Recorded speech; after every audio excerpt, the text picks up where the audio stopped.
All right, guys, welcome back to the channel. So today, let's get into it. Let's break down the levels that we need to watch. Let's start off with the Qs, the NASDAQ index, ETFs. Then we'll break down the Mag 7 and then get right into individual stocks. Looking at QQQ right now, Qs is trading around $619. It is trading at the top of this trend channel. So we definitely need to pay attention here and see where we're going to go from here. Looking on the 3-month chart here, you have support around the $612 range. Can we reapproach $626 per share and break this level, or are we going to pull back? Watch that 612 level. If we break 612, 580 is your resistance, 630 is your top on this. Let's move over to SPY. Looking at the SPY here, SPY is trading at the top of the channel. $683 per share is resistance. We want to see, are we going to break through here, or are we going to reject the 683? If pullbacks happen, I'd be watching 674 on the SPY. Moving over to SMH.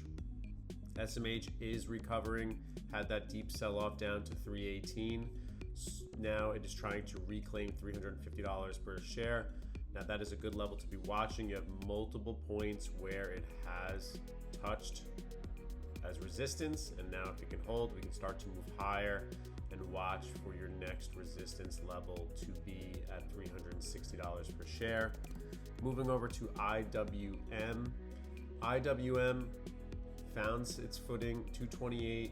If you look back on the 6-month chart, it was having struggles here at 228, reclaiming that 240, headed to all-time highs again at $252 per share. When you look at IWM, the iShares Russell 2000 ETF, we are trading at all-time highs. It's continuing to push higher. I like this for the long term, so keep your eye on it. Let's move over to the Mag 7. We're going to break down Tesla. Tesla is trading, trying to stay above this multi-year hold at $416 per share. Tesla is a stock that you should be watching with all the news that's going on.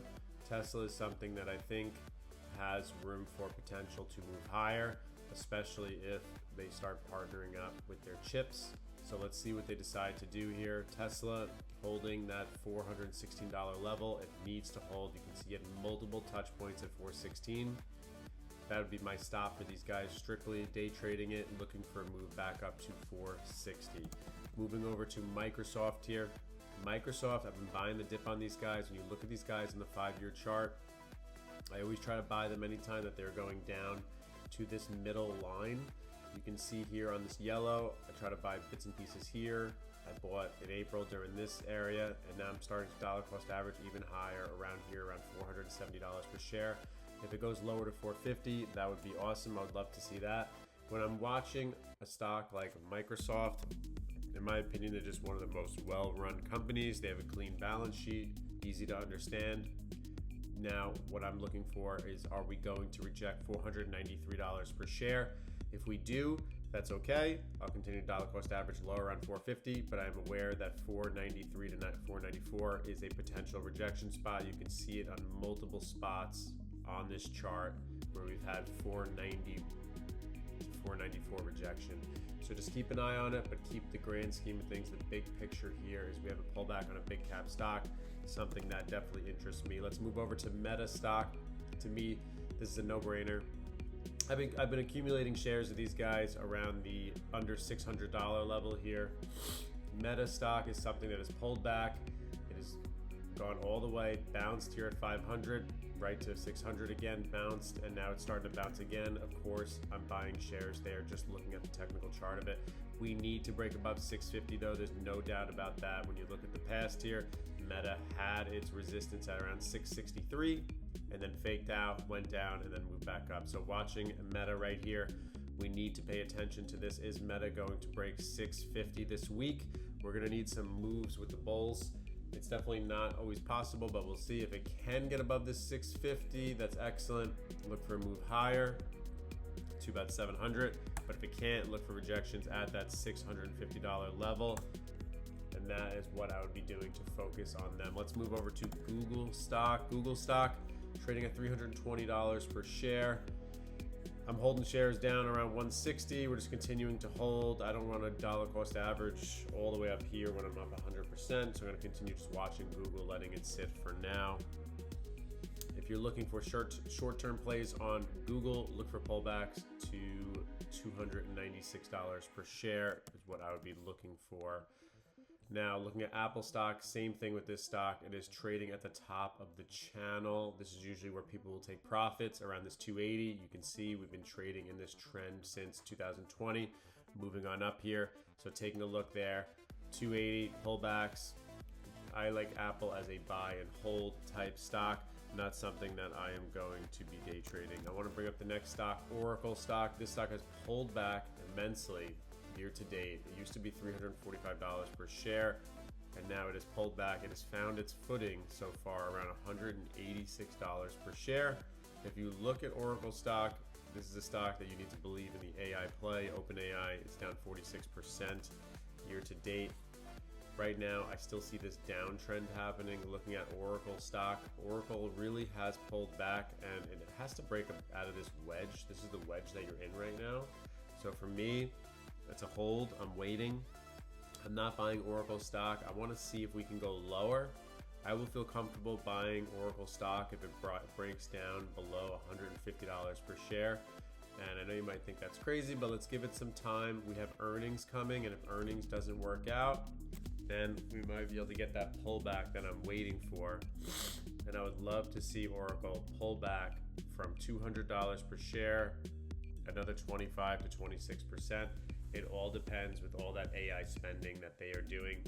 Next stock I want to break down is Chipotle. You guys, I've been calling this stock out for a week now at $30. I hope you guys are listening. I hope you bought some Chipotle, made some money on them, which was nice.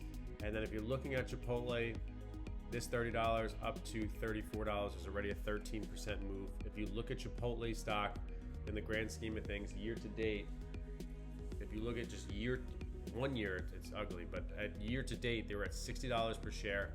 They pulled all the way back based on the news that their growth is slowing. They're down over 45%. Definitely something to be thinking about. All right, so I personally, if you're like thinking, oh, it's too late to get in Chipotle, I think you will see a retest of $32 per share minimum this week. I mean, it's done nothing but go up, and it looks very strong. I mean, this is a nice pattern of a reversal here. You come up, consolidate, come up, consolidate. Let's see what it does here. Is it just going to fade, or is it going to follow the same pattern this week? We're going to find out most likely with Chipotle. I think 35.5 would be your resistance for this. Just looking back at the chart over here, we definitely have touch points in the past from 2023 where 35.3 was a point of support, and it was also a point of rejection in the past over here at $35 per share. So I have a feeling that we're going on Chipotle stock. I think this gap could get filled. You have this huge gap here from $39 all the way to $32, but I'm starting to wonder, looking at this, green candles getting less and less volume, are we going to get a retest and a rejection of this $35 next week? Definitely something that I am going to be paying attention to. You guys let me know if you guys will be doing that as well. I want to go over AMD stock. AMD stock right now, it's a little too expensive for me. It pulled back a very large amount, 267 down to 217, but we have to think about this in the last year. It used to be worth $80, and it's still 217. So for me, I need to just wait and see if we're going to get pullbacks. If you believe in AMD long term, it makes sense. I understand why you're buying. It's definitely an opportunity that somebody I could see if you're just looking to buy long term and you believe AMD, nothing wrong with that. I'm looking to get better prices. I want to wait for 150, which I think I'm going to be sitting on the sidelines for a while, putting my money to use in other places. Looking at NVIDIA stock. NVIDIA stock is trading at $212, traded down to $176.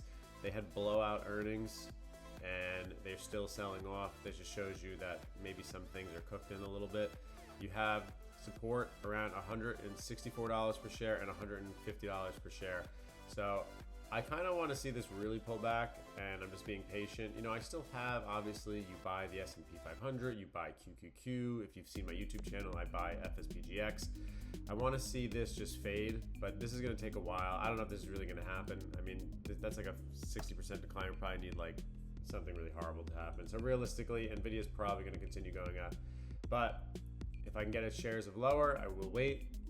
I'd rather buy an index fund or an ETF that has NVIDIA in it, but I don't want to have super exposure buying at these levels when NVIDIA year to date used to be $86 per share and has doubled since then. So it's just about seeing where you want your capital to go, but I definitely would watch that. Looking at Bitcoin, guys, Bitcoin has been on a tear recently, went down to 80,000, it's just popped up to 91,000. Is this the reversal? This is what people are asking. They're not sure. Well, what are you supposed to do when it sells off and you've been watching this and waiting for your prices? You're supposed to buy. That's just how it goes. So, you know, scared money doesn't make money, and you have to be able to buy these dips and be comfortable and trust that your levels are there. I was waiting for 75,000 per share. Didn't buy any shares of Bitcoin. I've been buying other coins. We'll get into that in a little bit. So I'm waiting. I want to see, is this going to continue to sell off? And we'll go from there. XRP I've been loading up on anything under $2. So we've been buying under this $2 mark here, waiting for this to move back up to 270. Looking at Solana. Solana has support. I like Solana around these prices as well. Anything under 140 looks nice.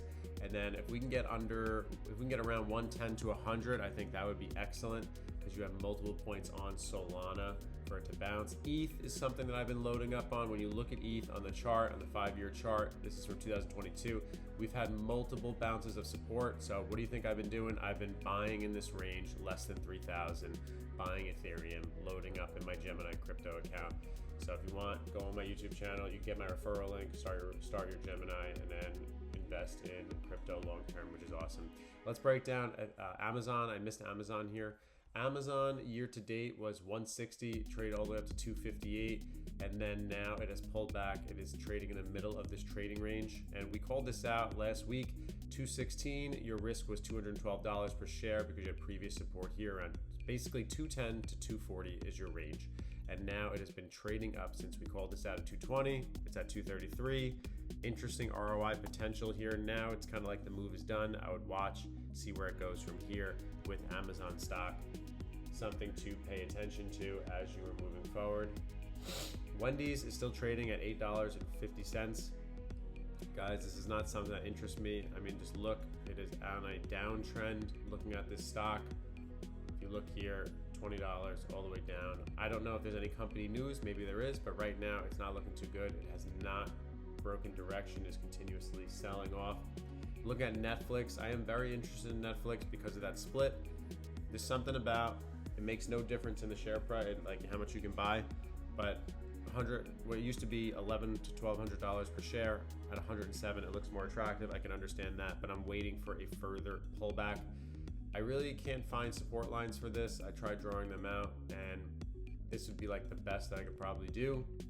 Looking at Netflix. So if it does, it looks like it is finding its footing on this support line here. But I feel like if this breaks, you're gonna see a steep fall. So let's just be cautious, let it play out. What is your ROI potential when you're buying Netflix? I mean, you're looking at 103 back to 134 is 29%, but if we fall, you're looking at it almost a 1-to-1 R, losing 30% on each side. Definitely something to keep in mind on that. Let's go over Nebulous Group, NBIS, the data center. They're trading at $95 per share. Don't forget, year to date, this used to be $18.